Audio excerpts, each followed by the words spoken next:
တာစားတယ်ကြာတာပဲသားသမီးတွေအခုခဏလာပိုင်းအတော်တွင်းမှာလေဘသူတွေထက်ကြော်လွန်ပြီးတော့ကံကောင်းသွားမလဲဘလို့မျိုးငွေတွေအစုလိုက်ပုံလိုက်ရပြီးတော့ချမ်းသာသွားမလဲဆိုတာကိုဆ iam မလေးကတဲတော်နမိတ်နဲ့ဖတ်ပြီးတော့ပြပြပေးသွားမှာပဲဖြစ်ပါတယ်ဒီဗီဒီယိုလေးရဲ့အဆုံးမှာလည်းကြာတာပဲသားသမီးတွေစောင်ရံရှောင်ရံလေးတွေကိုပြပြပေးသွားမှာမလို့ဗီဒီယိုလေးအဆုံးထိကိုကြည့်ပေးပါလို့ဆ iam မလေးကပြပြချင်ပါတယ်ဆ iam မလေးကဒီလိုမျိုးတလားတာဟောစတန်းတွေတရက်တာဟောစတန်းတွေကိုနေ့တိုင်းတင်ပေးသွားမှာဖြစ်တဲ့အတွက်ဆ iam မလေးရဲ့အကောင့်ကို like and follow လုပ်သွားခဲ့ပေးပါဒီဗီဒီယိုလေးကိုလည်းအများသိအောင် share ပေးကြပါအောင်เนาะဒါဆိုရင်တော့ဆ iam မလေးက9လပိုင်းတော့တွင်မှာတာစားတွေကြက်သားပေးသားသမီးတွေဘလို့ကံကောင်းမှုတွေရရှိမလဲဆိုတာကိုတဲတော်နဲ့ပြပြပေးသွားမှာဖြစ်ပါတယ်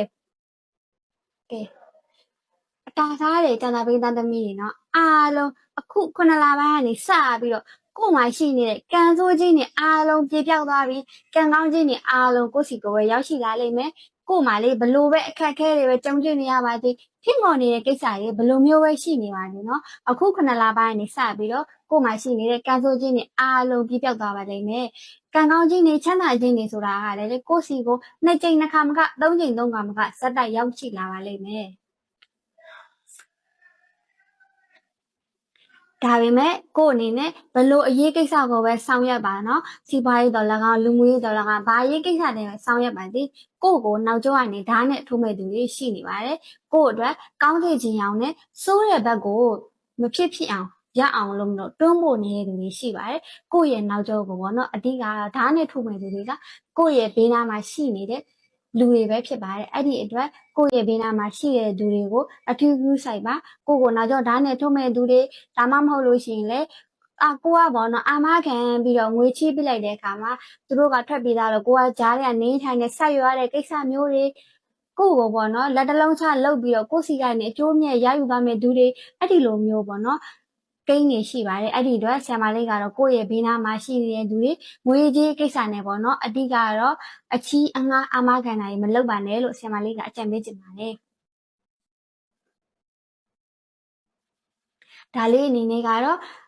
့အိမ်အောင်ရေးနဲ့ပတ်သက်ပြီးတော့ပေါ့နော်အထူးသဖြင့်တော့ตาဦးသမီးဦးလေးတွေမျှော်မှန်းနေတဲ့သူလေးတွေပေါ့နော်အခုတည်င်းကောင်းကြားရခင်ရှိပါတယ်ကို့အနေနဲ့အခုချိန်မှာကလေးယူတော့မယ်ကလေးအရန်လိုချင်နေရနော်မိခင်နေဆိုလို့ရှိရင်လေအခုလပိုင်းကနေစပြီးတော့ကိုစီမှာသားလေးတွေမိမိလေးတွေရောက်ရှိလာမယ့်အချိန်ခါကောင်းဖြစ်ပါတယ်အဲ့ဒီအနေနဲ့လေကိုစီကိုမိဘကိုပေါ့နော်အထောက်အကူပြုမဲ့သားကောင်းယတနာလေးတွေသမီးကောင်းယတနာလေးရရှိခြင်းနဲ့ဆိုရင်တော့လေမိခင်ဖြစ်တဲ့သူကစိတ်ကောင်းစေတနာလေးများများမွေးပေးပါဖရာတရားကိုများများလုပ်ပေးပါစိတ်တည်ငြိမ်အောင်အဓိကတော့တရားထိုင်တာမျိုးလေးတွေကုသိုလ်ရေးမကြခဏလုပ်တာလေးတွေ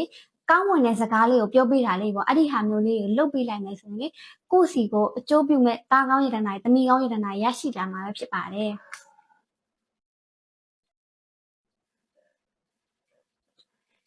ဒါလေးကတော့အမျိုးသမီးတွေအနေနဲ့အခုချိန်မှာအချစ်ရေးမှာတော့၎င်းအိမ်အောင်ရေးမှာတော့၎င်းပေါ့နော်ကိုယ့်ရဲ့ချစ်သူခင်မွန်းကကိုယ့်ပေါ်မှာအချစ်လျော့နေတာလေးတွေရှိနေပါတယ်အဲ့ဒီဟာကလေသူ့မှာရှိနေတဲ့အကျင့်ဆိုးလေးတွေကိုကိုကလေဖြည်းဖြည်းလေးနဲ့ပေါ့နော်နားလေသမှုလေးပြုတ်ပြီးတော့ဖြည်းဖြည်းချင်းလေးနဲ့လမ်းကြောင်းပေးလိုက်မယ်ဆိုရင်တော့လေကိုယ့်ရဲ့စိတ်တိုင်းကြကိုပြောစကားတစ်ခုဆိုတစ်ခုဖြစ်တဲ့ချစ်သူကောင်းခင်မွန်းကောင်းဇနီးကောင်းကိုရရှိလာမှာဖြစ်ပါတယ်အဓိကတော့ကိုယ့်ဘက်ကနေစိတ်ရှိရှိလေးနဲ့လေသူ့မှာရှိနေတဲ့အကျင့်ဆိုးလေးတွေကိုပြင်ပေးလိုက်ရင်ရပါပြီအဲ့ဒါဆိုရင်တော့တင့်ရဲ့အနာကနေတသက်လုံးမခွာတဲ့ခင်မွန်းကောင်းအိမ်အောင်ဘက်ကောင်းကိုရရှိလာမှာဖြစ်ပါတယ်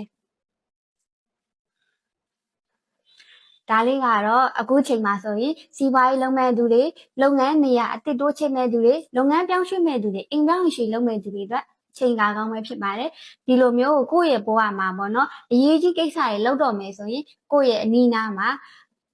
လူကြီးလူကောင်းတော့မဟုတ်ကိုယ့်ရဲ့ဒီပေါ့နော်အနီးနားပတ်ဝန်းကျင်ဒါမှမဟုတ်လို့ရှိရင်ဆွေမျိုးတွေကကိုယ့်ထက်ဒီလိုမျိုး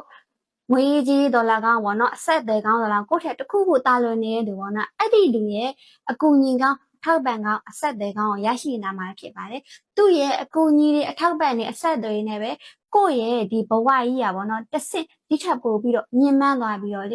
ေကိုယ့်ရဲ့အကျိုးကျေးဇူးတွေကိုကဒီလိုမျိုးလုပ်ခဲ့ရတဲ့ဟာတွေအားလုံးကိုလေအနီးနားမှာရှိတဲ့သူတွေအားလုံးခံစားရမှာဖြစ်ပါတယ်တစ်တပင်ကောင်းရင်ငှက်တရောင်းနာဆိုသလိုပဲကိုလှုပ်လိုက်တဲ့အရာကလေကိုဘေးနားမှာရှိတဲ့သူတွေအားလုံးကိုပါအကျိုးပြုလာမှာပဲဖြစ်ပါတယ်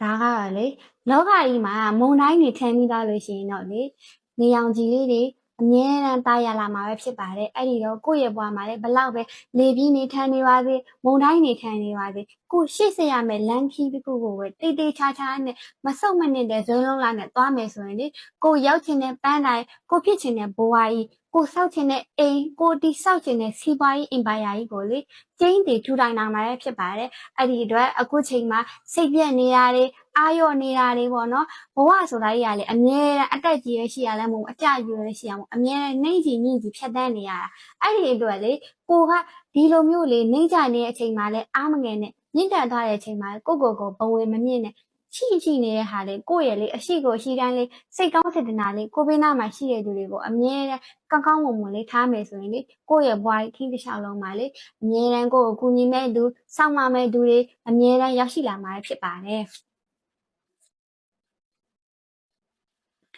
ဒါတွေအားလုံးပြီးတော့ရင်တော့လေကိုယ့်ရဲ့ဘဝက9ရောင်ချယ်ရှိရဲ့တက်ညီလို့ပဲအမြဲတမ်းတာယာဆိုပြီးတော့မှာပဲဖြစ်ပါတယ်အဲ့ဒီအတွက်ကိုယ့်အနေနဲ့ကောင်းမွန်တဲ့အရာအမြဲတမ်းကောင်းမွန်ခြင်းတွေကိုပဲကြုံကျင်နေဆိုရင်လေတရားလေးများများလုပ်ပေးပါဘာသာရေးကိုအမြဲတမ်းလုပ်ပေးပါနောက်ပြီးတော့လေကိုကအမြဲတမ်းကောင်းမှုတစ်ခုခုကိုပဲလေလုပ်ကဲဘာပဲလုပ်ပေါ့နော်တခုခုလေကောင်းတာလေးကိုလုပ်လိုက်ပြီးဆိုတာနဲ့လေကိုယ့်ရဲ့ဘဝဆက်ဆက်ကတော်ဆက်ခဲ့တဲ့ဆွေတော်မျိုးတော်တွေအဲ့ဒီလူတွေကိုလေအမြဲတမ်းမြစ်တာပို့ရမမေ့မလျော့ပါနဲ့သူတို့ကလည်းကိုယ့်ကိုအမြဲတမ်းကူညီခြင်းနဲ့ဒါပေမဲ့ကိုကမိတ်ထားတယ်လို့မျိုးဖြစ်နေအဲ့ဒီတော့သူတို့မှကူညီခွင့်မရဘူးဖြစ်နေတယ်အဲ့ဒီတော့ကိုကကောင်းမှုလေးတွေအမြဲတမ်းလုပ်တိုင်းလေကိုယ့်ရဲ့ဘဝဆက်ဆက်ကတော်ဆက်ခဲ့တဲ့ဆွေတော်မျိုးတော်တွေကိုအမြဲတမ်းမြစ်တာပို့ပေးပါဒါဆိုရင်တော့လေကိုယ့်ရဲ့ဘဝမှာအခက်အခဲတစ်စုံတရာမရှိဘဲနဲ့အမြဲတမ်းကူညီမဲ့သူတွေမားထားမဲ့သူတွေရောက်ရှိလာပါလိမ့်မယ်ဆရာမလေးကတရက်တာဟောကိန်းနေတလတာဟောကိန်းနေအဲ့ဒီလိုမျိုးအကြောင်းအရာလေးတွေကိုအမြဲတမ်းတင်ပြသွားမှာဖြစ်တဲ့အတွက်ဆရာမလေးရဲ့အကောင့်ကို like and follow လုပ်ပါခဲ့ပေးပါအားလုံးပဲမင်္ဂလာပါကျွန်မကတော့ဆရာမလေးမြတ်ချိုပဲဖြစ်ပါတယ်